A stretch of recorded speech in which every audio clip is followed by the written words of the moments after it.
Hello, I'm in a 2001 Audi A8 and today I'm going to show you to open the hood.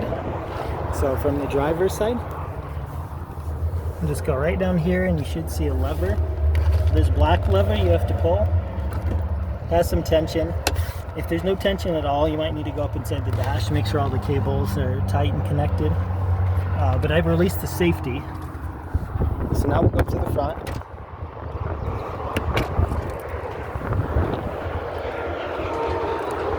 And then most vehicles there's a lever towards the middle to release, but you pull up, so it's loose now, and you saw that pop out. That's what we pull and lift. So you can see what the inside of that looked like. There's the release, which, you know, that's what opened it up, and that's what it hooked onto there.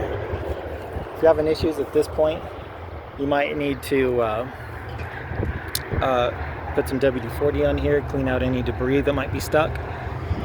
Sometimes if your hood's a little bit off alignment, that might cause issues too.